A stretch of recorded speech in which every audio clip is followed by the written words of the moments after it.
told my housemate she can't give unsolicited advice on workplace manners after she treated me like a live-in maid. I'm a 27-year-old woman with a living arrangement that's a bit out of the ordinary. For the past 19 months, I've been living rent-free with a family, Chris, 65M, Danielle, 59F, and their daughter, in exchange for doing household chores. On paper, it's simple enough. I do the chores, I get a roof over my head. In reality, though, the dynamics are far from smooth, especially with Danielle. I work full-time as a regional manager at a small firm, and I'm in the midst of applying to law school. Despite my career and independence, I have to be extra vigilant when it comes to enforcing boundaries in this house.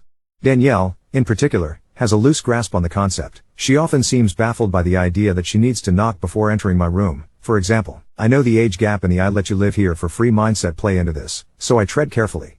Yesterday, after a marathon day filled with chores, I even cooked dinner for the entire family. Just as I was wrapping up the dishes, Danielle approached me at about 10 p.m., informing me that the cats had peed all over the living room carpet and it needed a good steam cleaning.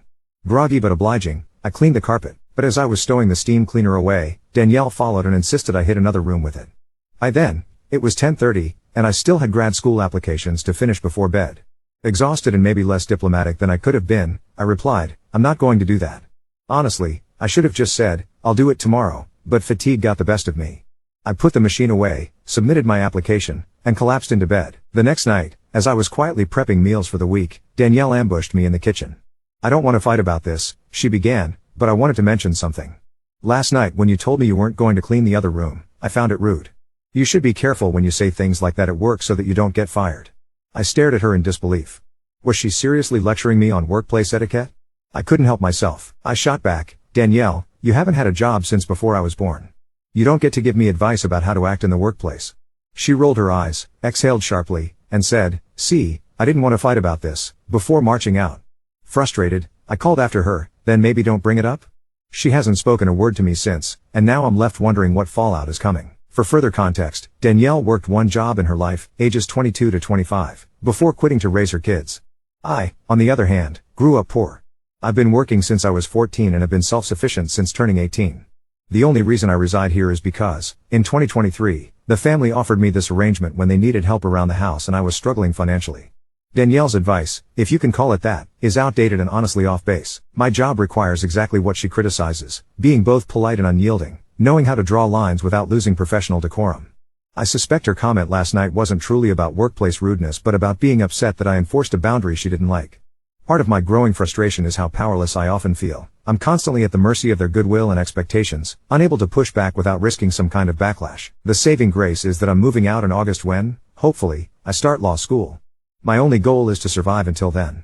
But what really got under my skin was Danielle's sense that she could drop her opinions on me, walk away, and leave me with no say or right to respond. Sometimes I wonder if I was out of line for telling her off the way I did, but a big part of me feels like I finally said what needed to be said. Update 1. What I do every month amounts to roughly $2,000 if you measure it by the usual $20 per hour, about 100 hours a month. Most of that time is packed into weekends and a couple of evenings each week. I make enough food that there are always leftovers, giving me a couple of nights off, which at least takes a bit of the edge off the busy routine. Included in those hours is a lot of care for their adult daughter, who lives with us and is disabled, so it's not just cooking and cleaning. Whenever my housemates go on vacation, which is honestly pretty often, I take care of the pets. I make sure to charge a $20 per day stipend for that. Our little zoo consists of 2 dogs, 3 cats, a gecko, and some fish. One of the cats is actually mine, which is why I have no qualms about cleaning the carpet when there's an accident. I know just as well as anyone that it could have been my own cat who messed up. In the 19 months I've lived here, I've only said no to requests 3 times, and every time it was met with the exact same pushback. Each time, the issue was about when I was asked, late at night, usually. Honestly, at this point, I get why people call this a form of modern-day slavery, and I can see where they're coming from. It's not always easy, but I never felt truly threatened with eviction whenever I pushed against something. The whole situation started for me when I was totally overwhelmed and desperate for any way out of my old life. Maybe it seems predatory from the outside, but at the time, it was my best shot. I probably should have protected myself better from the start. Why do I stay? Well, there's an end date in sight. This setup lets me keep funneling money into my savings for a few months more, and then I'm out. If I did get evicted, it would suck, sure, but I'd ultimately be okay. It's not ideal, no, but it works for now. I know I should have chosen my words more carefully in some of those tense moments. That said, I still push back on the claim that I have to follow every command just because they own the house. If a boss at work demanded overtime that wasn't previously agreed on, I'm allowed to tell them no, and I have, many times. My current boss, who's had to hear no from me more than anyone else, actually wrote me a phenomenal law school recommendation letter. Times have really changed since the 80s. It's so much more acceptable to say no to unreasonable demands now. Danielle told me, "You should be careful when you say things like that at work," basically trying to say I shouldn't be assertive as a subordinate, but I find that attitude so outdated. I wasn't trying to dismiss how hard raising a family is, not for a second. I wouldn't even think of offering parenting advice. How could I, when I haven't been in those shoes? And if the last time I'd raised a child was 30 years ago, you wouldn't catch me telling someone else how to parent in the age of iPads anyway. Danielle shouldn't be doing the same to me about my job or field. She's never worked in my field and isn't my actual boss. She also knows she's not my landlady, because if she were, there are a whole lot of rules she'd have to follow that she really doesn't want to, like not entering my room without notice. For what it's worth, since I'm getting a tangible benefit out of this arrangement, I'm not going to threaten legal action, even though I have enough documentation to protect myself if things go south. It's not just about me here, either. Chris, Danielle, and I all want this to work for personal reasons, mutual friends, history, and the fact that their son is my best friend. Danielle and Chris both have chronic illnesses that make chores hard for them, so this situation is pretty win-win in that sense. I do plan to apologize and smooth things over. I'll use a lot of the advice I've been given for protecting myself better from now on. Maybe I'm naive, but I really hope this ends well. Danielle and I actually get along very well most of the time. Neither of us wants to make the other miserable, which is probably why this living arrangement has worked as long as it has. And for anyone who thinks this proves I'm not fit to be a lawyer, don't worry, you'll probably never be my client. Update 2. Danielle wasn't angry with me for refusing to take on an extra chore at 10:30 p.m. That was never the real issue. Even by the most generous interpretations, expecting someone to do overtime after a 14-hour shift is completely unreasonable. She knew that as well as I did. When we talked about it later, she reminded me of a detail I'd completely forgotten. The second room she wanted steam cleaned had a massive potted fiddle leaf fig tree right in the middle. We'd both tried to move it multiple times but couldn't make it budge. So I told her, until Chris and I figure out a way to move this thing, the steam cleaning's going to have to wait. I know you want it done tonight, but I won't be doing that. Looking back, it was important context I ignored the night I was angry. But the real problem came the next day, after I'd had time to stew. Danielle approached me about my tone from the night before and, I'll admit, I acted like an asshole. As one of my close friends later told me, those are inside thoughts. I also realize now that bringing up her work history was irrelevant, and it just made things worse. Last night, I decided to initiate a difficult conversation. I went straight to Danielle and opened with a sincere apology. No excuses, no hedging, just straight up, I was rude during our conversation in the kitchen, and I need to apologize. To my relief, she immediately apologized back for the way she had handled her approach, admitting she shouldn't have cornered me in the kitchen when I was clearly busy. She agreed that meeting at a more neutral, less stressful time would have been better for both of us. Chris joined us, and together we had an honest, extensive conversation. At one point, I asked how they actually view our arrangement.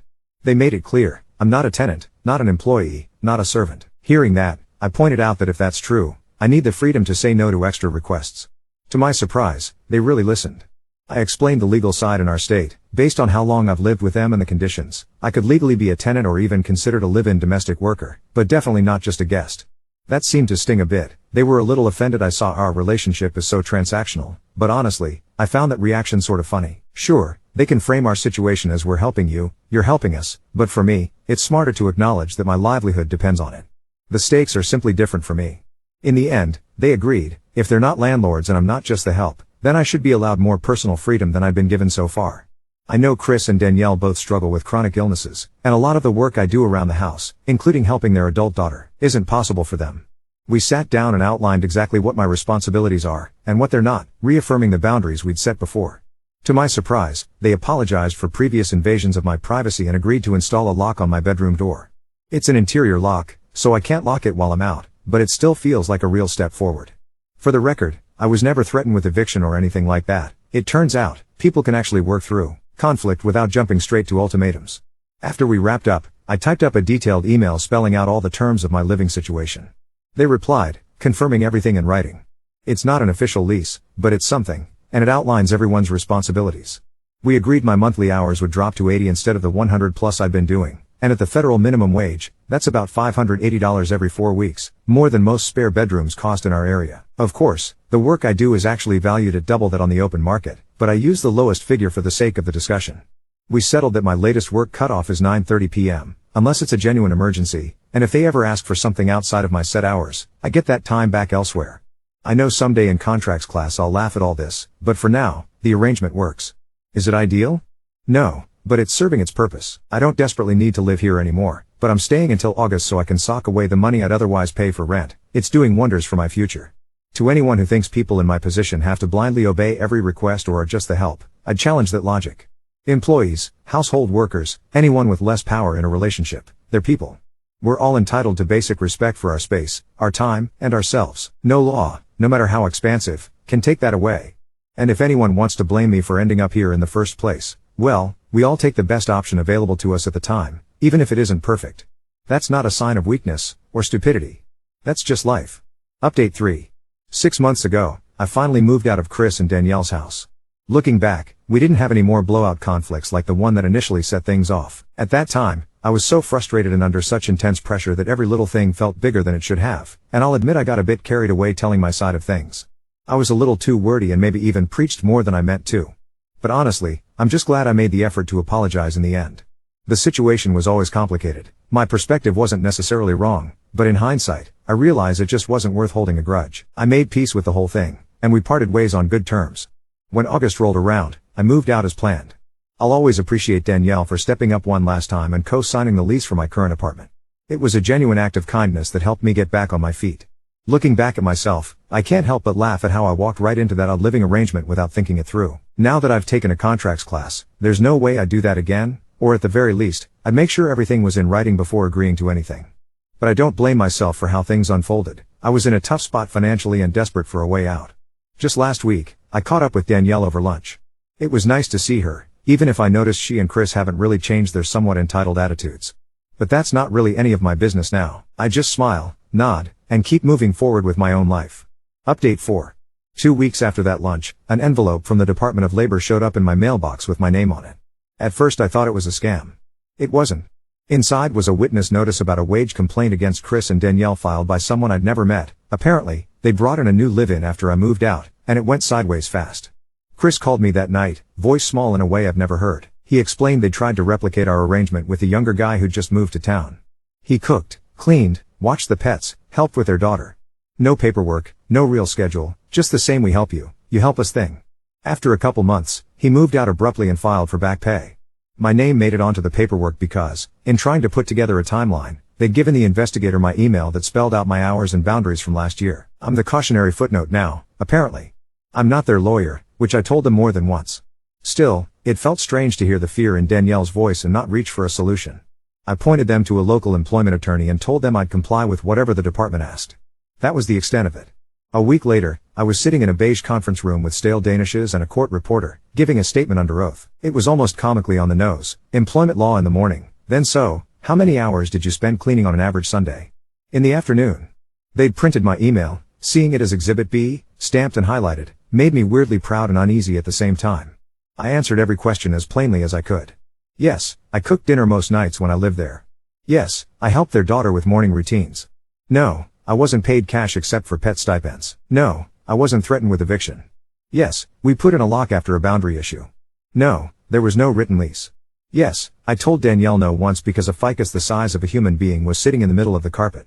By the time we got to the fig tree, even the investigator cracked a smile. What surprised me most was how different Danielle was in that setting. All the entitlement dissolved into worry lines. She kept glancing at me like I could pull a rabbit out of a hat, but the only thing to do was tell the truth and let the process run. When it was her turn, she insisted they never meant to take advantage of anyone, and I believe that. Intent doesn't change impact, though, and watching that realization crawl across her face was like watching a language click into place. They settled.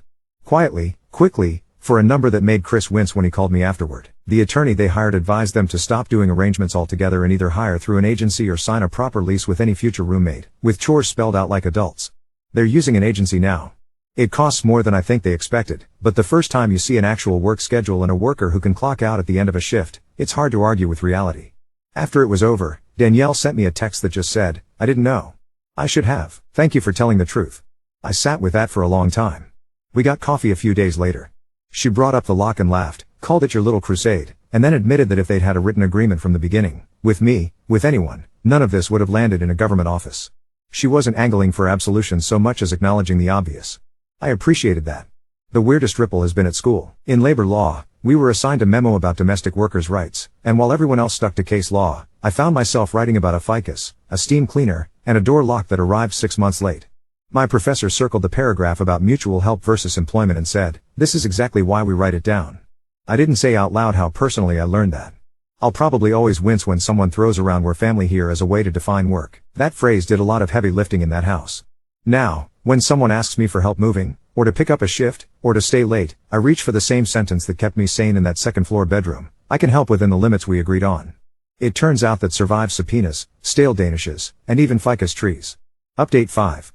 3 months after the settlement, I opened my mailbox to another official-looking envelope and felt my stomach drop in a way my body remembers before my brain does. It wasn't the Department of Labor this time. It was a $1,099 NEC from Chris and Danielle's new accountant, made out to me, with non-employee compensation neatly typed in box 1. The number wasn't money I'd ever seen, just a clean, round figure that looked an awful lot like someone had Googled room and board fair market value and called it a day. For a solid 30 seconds, I did nothing except stare and listen to my kettle overboil itself into a hiss. It felt absurdly familiar, the official formality of it, the way a choice I made 2 years ago could still surprise me in my own kitchen. The $1,099 was printed on that slightly shiny paper that makes ink look wet. My name, my address, my former life quantified in a number I now had to explain to the IRS as though it had ever existed in my bank account. I called Danielle, because I wanted to hear if she'd say out loud what I suspected, that this wasn't personal, it was just another bad idea, dressed up as doing it right. She answered on the second ring. "Oh, good, you got it," she said, as if she'd sent me a book I'd been waiting for. "Our accountant said we should issue those to everyone who helped us last year. It'll make the taxes clean. I don't recommend trying to explain Section 6041 of the Internal Revenue Code to someone who thinks clean is a tax category." I kept it simple. Household work isn't a trade or business. You don't get to turn your living room into a ledger because a spreadsheet looks better with even columns. If we were going to call it employment retroactively, the form would be a W-2, not a $1,099, and payment would have involved money changing hands. And if they were thinking about writing off the value of my chores on their return to balance it, no, absolutely not, and please don't. She didn't get defensive, which made it worse somehow. "Our accountant knows all that," she said. "He told us it's fine to put the value of the lodging." "My accountant is publication 926, I said before I could stop myself, and bit back the sarcasm. "I'm going to send an email." I wrote it like a memo because that's the only way I know how to be useful now, facts stacked in neat rows. I CC'd Chris and Danielle. I attached the Dole settlement notice, my old email that laid out the scope of my work, and a highlighted copy of the Household Employer's Tax Guide. I pointed out, gently as I could, that issuing a $1,099 NEC for barter value wasn't just wrong, it created a tax liability for me that didn't exist in reality. If anyone wanted to reclassify me as an employee, which, if we're telling the truth, was the closest accurate box here, that came with their own obligations. Nanny tax is cute until you see what it does when you haven't budgeted for it. I asked for a corrected $1,099 showing $0 and told them I'd be filing a statement with my return either way. The accountant replied at 7:42 a.m. the next day with an email that had the tone of someone who has made the same mistake many times and only just learned it has a name. He thanked me for the citations, said he'd revisit the entries and get back to me. 20 minutes later, a second email: "We will issue a corrected $1,099 NEC reflecting $0. Please discard the prior document." The words "our error" were in there, tucked in the middle like a spider hiding behind a curtain. Danielle texted me a heart and, "I'm sorry." I didn't understand, which, for once, felt like the right size for what happened. I brought the whole mess to the low-income taxpayer clinic on campus anyway, because I've decided preventative medicine is cheaper than stress. The clinic room smells like toner and microwave leftovers, and I sat there with a stack of IRS publications like they were beach reads, highlighting until the pages looked like a highlighter factory had blown up. My supervising attorney glanced at the $1,099 and said, "You'd be amazed how often people try to pay their guilt to the IRS." I told him I wasn't giving anyone legal advice, I was cleaning up my own return and trying not to make enemies of people who still have my spare winter coat in their hall closet. Meanwhile, their agency caregiver, the one they hired after all of this, sent me a friend request because apparently the internet is one small cul-de-sac. She posts photos of her color-coded schedule and the cat sitting like a loaf on top of the dishwasher, and I have never been so charmed by timesheets in my life. The fig tree is in the background of half her pictures, now in a new corner with those little furniture sliders under the pot. Every time I see it, I think about how much simpler things get when everyone agrees what's work and what isn't. There was one more strange echo. A week after the $1,099 got corrected, Chris asked if I'd review a roommate agreement they drafted for a family friend. I said no, it wouldn't be appropriate, and I'm not their lawyer. I sent them a template from a tenants' rights nonprofit instead. It was 2 pages, clear as glass, with blanks you couldn't ignore. Rent due on the 1st. Quiet hours after 10. Chores optional. The part of me that used to default to fixing things went quiet. It felt good. On my end, life kept moving. I picked up a spring placement with a workers' rights clinic, and on the first day, a client sat down and described a live-in situation so familiar I could have finished her sentences. She had the same careful voice I used to have when I was trying not to sound ungrateful. I didn't interrupt. I took notes. I asked what she wanted changed in writing and what she wanted changed in reality. She looked surprised, then relieved. I don't know if we were helpful, but I recognized the moment she realized she didn't have to justify having a lock on her door. I think about Danielle at odd times now, not when I walk past our old street, but when I'm signing my own lease renewal, when I get a direct deposit, when a professor says mutual benefit and my hand writes define in the margin before I've told it to. The distance helps. We can grab coffee and talk about dogs and weather and the new caregiver's gentle obsession with laminating chore charts without either of us pretending our old arrangement was something it wasn't. When the corrected 1099 came in the mail, the void box checked like a tiny apology. I put it next to the dole notice and the email thread and realized I've built myself a small archive of grown-up decisions. Paper is unromantic, but it doesn't forget. I keep hearing my own sentence in my head when someone asks me for anything. Time, help, a favor said with sugar on it. I can help within the limits we agreed on. And then I write the limit down. Update 6. The IRS found me anyway. In March, a cream envelope with that pale blue window materialized in my mailbox with important tax information enclosed carved across it like a dare. For once, my body reacted faster than my brain, stomach dropping to that exact spot behind my knees, before I even slid it open. CP 2000. Proposed changes. The computer had matched the original 1099 NEC that shouldn't exist and hadn't caught the corrected one yet, so the letter read like a robot politely suggesting I had forgotten many thousands of dollars I'd never seen.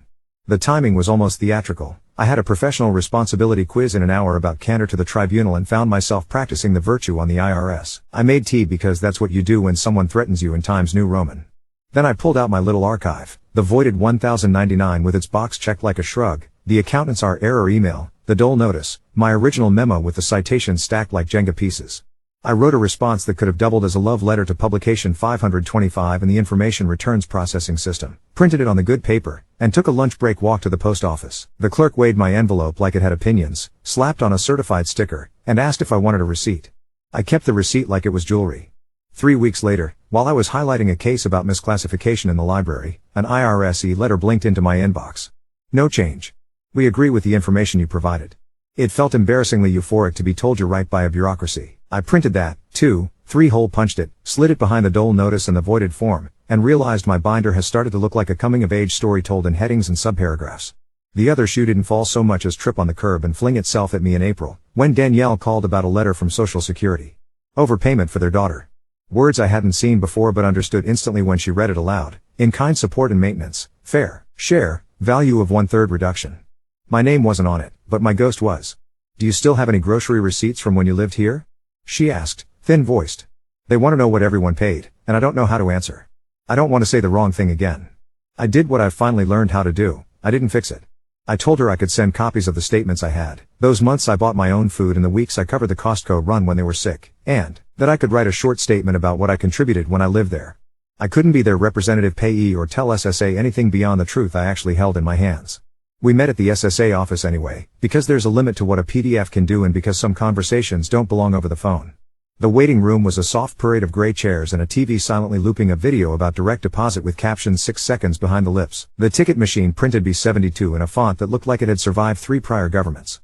A ficus in a plastic pot leaned against the window like a cousin of the one I know too well. Danielle's hands were folded so tightly her knuckles looked varnished. The claims specialist was gentle and tired in the way only people who live inside rules can be. He asked questions I recognized from casebooks that suddenly felt less like hypotheticals. How many people in the household during that period? Did each person pay their fair share of food and shelter? Any proof? I slid my receipts across the desk in a neat fan and kept my voice in neutral. He typed with 2 fingers, eyes flicking between the screen and us. Halfway through, he pulled out a green highlighter and drew a rectangle around a sentence in his own manual, then read it aloud like a spell. If the individual lives in another's household and receives both food and shelter from within that household, presume ISM applies, unless the presumption is rebutted. You could feel the air shift as Danielle understood that we're family here has a conversion rate in this room. She handed over a folder I didn't know she had started keeping. Rent receipts for the new caregiver studio, utility bills, a handwritten ledger where she'd divided expenses by heads and then crossed it all out and rewritten it in pencil. By the end, the claim wasn't magicked away, but it got smaller. The specialist explained they'd calculate whether their daughter had been getting more than her share of food and shelter during the months in question and proposed an overpayment plan that wouldn't drown them. He handed Danielle a form to request waiver if they weren't at fault, and for the first time since we sat down, she took a breath that reached her ribs. On the way out, she touched my sleeve and said, "It's different when it has names," and I thought, yes, things that feel like fog in your kitchen become facts when someone has a code section for them. Back in my world, the same week I sent Danielle a scanned copy of my last 2 grocery receipts. I argued a 10-minute motion in moot court about whether a ride-share company owed overtime to its drivers. I stood there in my only suit with my hair refusing to obey a beret and said words like control and economic reality out loud to a panel of very earnest 2LS pretending to be appellate judges. I didn't say fig tree, but I thought it. I didn't say lock, but the part of my brain that writes notes chewed the pen cap and underlined write it down on my pad like it was a case site. The caregiver who replaced me keeps posting pictures, meal prep containers in perfect color gradations, the cat performing loaf physics, the fig tree now wearing felt pads like shoes. It lives in the corner with light and space, and every time it appears in the background, I feel a small, absurd relief. Something heavy was moved on purpose. A week after the SSA visit, an email from Chris arrived with the subject line question. He and Danielle had drafted a family contribution agreement for their daughter's file and wanted to know if the wording made sense. I didn't open the attachment. I told him I couldn't read it, and I wasn't their lawyer, and if they wanted a sample, the disability rights nonprofit downtown has a packet in plain English that's better than anything I could pretend not to draft. He said, thank you twice in a row and then sent me a photo of the dog asleep on a pile of laundry like a punctuation mark. On the last day of the semester, my labor law professor handed back our final memos and said, almost casually, most of you argue like you've never had to negotiate your own rent. I looked at the red circle around one sentence of mine. Ambiguity is where exploitation lives. It felt heavy and obvious and also new. I put the memo in the binder between the IRS's no change and the SSA waiver request Danielle texted me a picture of with, we're going to try this. There's a particular quiet that comes from choosing not to be the hero of other people's paperwork. It's not indifference. It's a line you can feel with your feet. When someone asks now, can you look this over? Can you come by and talk to the caseworker? Can you tell me if this is okay? I default to the sentence that forgave me for the person I was in that second floor bedroom. I can help within the limits we agreed on. Then I write the limit down, print it on the good paper, and put the receipt where I can find it.